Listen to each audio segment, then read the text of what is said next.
Miedo y recelo.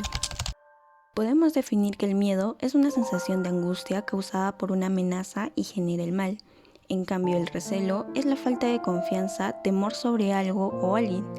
Entonces, ¿cuál es la relación con la evolución de la humanidad? De acuerdo a muchos análisis presentados a lo largo de la historia y a medida que ha ido evolucionando en los descubrimientos sobre la naturaleza humana, estos se recibían con miedo y recelo, porque se pensaba que se constituía una amenaza para los ideales progresistas. La tabla rasa habría empezado a tomar poca importancia en el siglo XX, pero a medida que aparecían nuevas ciencias de la naturaleza humana, se comprendía que tanto lo físico y mental ayudaban a formar nuevas ideas biológicas evolutivas para el desarrollo. Joseph Weizenbaum fue uno de los primeros que hizo aportaciones a la inteligencia artificial, y se le recuerda sobre todo por el programa ELIZA, que hizo pensar erróneamente a la gente que el ordenador conversaba, cuando no hacía más que expulsar frases enlatadas. Weizenbaum también habló de un programa de IA, obra de los científicos informáticos Alan y Herbert, basado en la analogía. Si se conoce la solución de un problema, se puede aplicar a otros problemas cuya estructura lógica fuera similar. El uso de la analogía en el razonamiento es hoy un importante tema de estudio de la ciencia cognitiva y se considera ampliamente una de las claves de los que nos hace inteligentes. Cuando la ciencia empezó a acercarse al tema de la naturaleza humana, los espectadores reaccionaron de forma distinta. Por ejemplo, ante descubrimientos sobre el origen de los cometas o la clasificación de los lagartos, y los científicos recuperaron la mentalidad moralista. La investigación sobre la naturaleza humana siempre fue polémica, pero las ciencias escogieron una década especialmente adversa para ser el centro de todas las miradas, los años 70, donde muchos intelectuales se habían convertido en radicales políticos y los científicos que estudiaban la mente humana en un contexto biológico eran considerados herramientas de la clase dirigente. Los críticos anunciaban que formaban parte de un movimiento radical de la ciencia. En 1971, el psicólogo Richard Herrnstein publicó un artículo titulado IQ, coeficiente intelectual, donde decía que a medida que el estatus social esté menos determinado por legados arbitrarios como la raza, el parentesco y la riqueza heredada, estará más determinado por el talento, especialmente por la inteligencia. Podría ser completamente falso solo si en el estatus social no hubiera variación basada en el talento intelectual o si no hubiera variación genética en la inteligencia, lo cual exigiría que las personas fueran o una tabla rasa o unos clones. En este punto se pronuncia Alvin Posen, que aclaraba que Herrnstein se había convertido en una amenaza para los negros. Se le acusaba de ser fascista por la polémica del coeficiente intelectual. Luego, a fines de los años 60, el psicólogo Paul Ekman descubrió que la sonrisa, el ceño fruncido y otras expresiones se entienden en todo el mundo, incluso en pueblos que jamás habían tenido contacto. Estos descubrimientos acompañaban a dos ideas que Darwin, en su libro La expresión de las emociones en los animales y en el hombre, había expuesto. Una sobre la evolución había dotado a todas las emociones y otra sobre que todas las razas se habían separado de un ancestro común. Existen dos libros que generaron polémica, ya que llegaron a formar parte de la corriente intelectual. El primero fue Sociobiología de Wilson. Esta obra trataba sobre la conducta animal. Él tenía la esperanza de que su hipótesis pudiera conectar la biología con las ciencias sociales y la filosofía. La primera crítica fue por parte del antropólogo Marshall Sahlins, que definía la sociobiología como vulgar. Sahlins llamó a su libro Uso y abuso de la biología. Un abuso que él consideró en este fue la teoría de Hamilton, que explicaba la importancia de los vínculos familiares en la vida humana. Según Hamilton, al compartir genes, existe cierta posibilidad de que cierto gen impulse al organismo a ayudar a un pariente. Indirectamente estaría ayudando a una copia de sí mismo.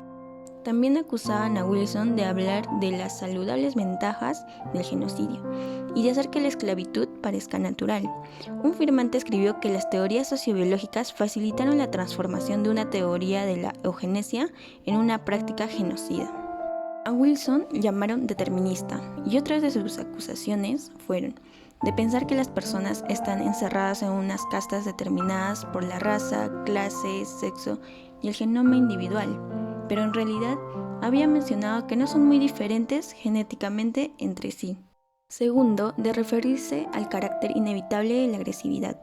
Lo que Wilson había escrito era que en el curso de la evolución humana se contuvo la agresividad y las formas de dominio se sustituyeron por destrezas sociales.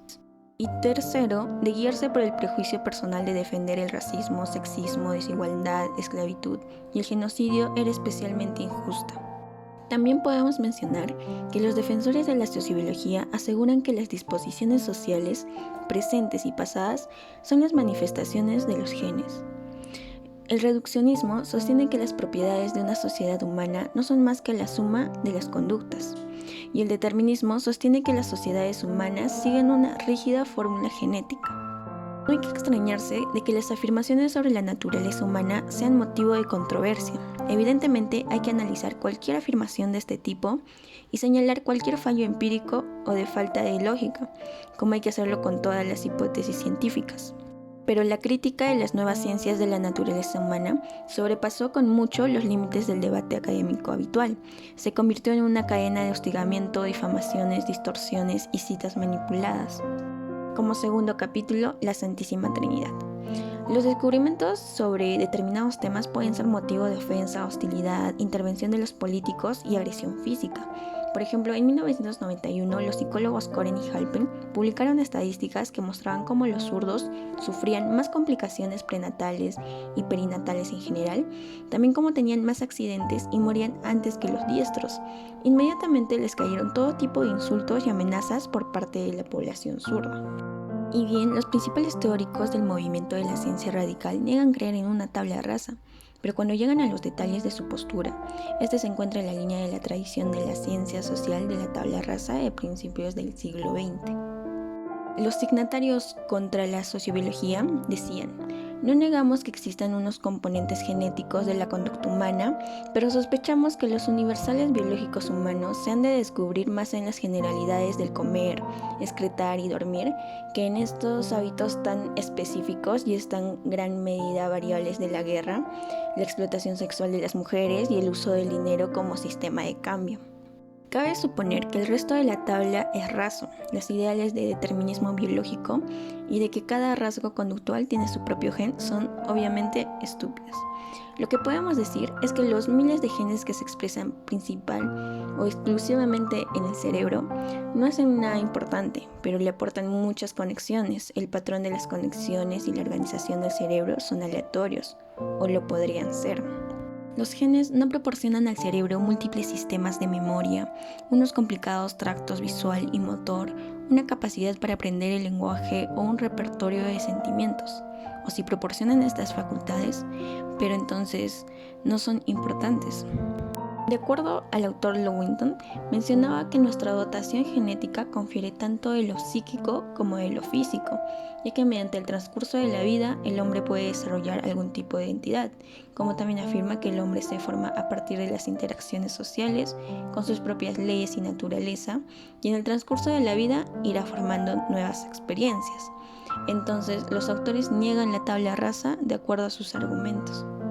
La sociobiología es un tema muy controversial, porque Wilson decía que en la prehistoria siempre se encontraron pleitos. ¿El hombre siempre estaba en relación con la violencia y agresividad?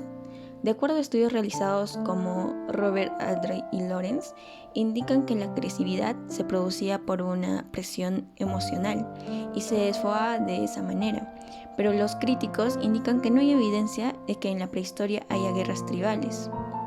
Otro autor, como Gould, después de varios años indicó que el Homo sapiens, producto de la evolución, no era una especie perversa ni destructiva, con lo cual podemos realizar muchos actos amables para encajar en la sociedad. Pero los psicópatas representan lo perverso y destructivo, precisando que un acto de perversidad puede equilibrar a miles de actos amables. Gould también indica que es bueno creer en clanes específicos por las mismas razones morales, ya sea el bien o el mal. Pero ¿qué ocurre con el tercer miembro de la Trinidad y el fantasma en la máquina? La doctrina hace que el aborto, la eutanasia y la obtención de células troncales de los blastocitos equivalgan a un asesinato. Esto hace a los seres humanos fundamentalmente distintos de los animales y hace de la clonación humana sea una violación del orden divino. Para Ross y Gould, el fantasma en la máquina es un nosotros que puede construir la historia y cambiar el mundo a voluntad. Para Cass, Gould y Ferguson, se trata de un alma que formula juicios morales a partir de preceptos morales. Es visible la hostilidad de la derecha religiosa hacia las ciencias de la naturaleza humana, por ejemplo, su oposición a la teoría de la evolución y en general a la vida intelectual. Por otro lado, la hostilidad de la corriente radical ha dejado su marca en la vida intelectual moderna. Muchos científicos sociales y cognitivos manifiestan con orgullo que todo lo que saben de biología lo han aprendido de Gould y Lewontin. En el clima intelectual, los signos de cambio están empezando a dejarse ver. Diversos estudiosos y personas corrientes reflexivas muestran interés por las nuevas ideas sobre la mente que han ido surgiendo en las ciencias biológicas y cognitivas. Por ejemplo, los chimpancés.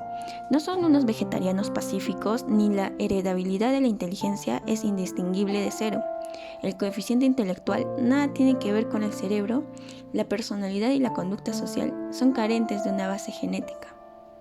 La cuestión en particular no es si cada vez se va a explicar mejor la naturaleza humana con las ciencias de la mente, el cerebro, los genes y la evolución, sino qué vamos a hacer con estos conocimientos. ¿Cuáles son, de hecho, las implicaciones para nuestra idea de igualdad, progreso, responsabilidad y el valor de la persona? Quienes desde la izquierda y desde la derecha se oponen a las ciencias de la naturaleza humana tienen razón en una cosa. Se trata de cuestiones vitales, lo cual es mayor motivo para que se afronten no como miedo y recelo, sino con la razón. Y para finalizar, las conclusiones. Encontramos muchos argumentos acerca de la evolución. Hay muchas controversias, unos que están a favor o en contra, de las cuales de muchas investigaciones por diversos autores debemos de resaltar que el hombre siempre va a ser un ser muy propenso a sufrir cambios a medida que va evolucionando hasta hoy en día, donde no todos tienen la misma percepción. Muchos podemos desarrollar diversas habilidades y comportamientos que no son bien vistos por la sociedad y nos va a llevar a considerar personas no vinculadas con las demás expectativas de nuestro alrededor. Segunda conclusión. Pinker trata de analizar la idea de que existe una postura de naturaleza humana no completamente moldeable por las influencias del entorno, la cual ha sido considerada despreciable, intelectual y moralmente, mientras que la postura contraria es entendida como moderada. Además, repasa los principales avances en la ciencia cognitiva, la neurociencia, la genética conductual o la psicología evolucionista para mostrar que la idea de la conducta humana y social determinada únicamente por fuerzas sociales es insostenible. Tercera conclusión. La nueva visión del ser humano ha puesto de manifiesto la complejidad de la naturaleza humana, pero también la gran importancia que los genes, la estructura cerebral y la estructura hormonal tienen en la forma de pensar, sentir y actuar de los seres humanos y su interacción social. A lo largo del libro, Pinker discute muchos de los ataques dirigidos hacia las teorías sociobiológicas y evolucionistas. La teoría de la plasticidad del cerebro niega, para algunos, la teoría innatista, pero Pinker solo halla la constatación de que existe el aprendizaje. La pregunta no es si la ciencia de la mente, el cerebro, los genes y la evolución pueden explicar mejor la naturaleza humana, sino cómo usaremos este conocimiento. ¿Cómo afecta esto a nuestra igualdad, progreso, responsabilidad y valores humanos?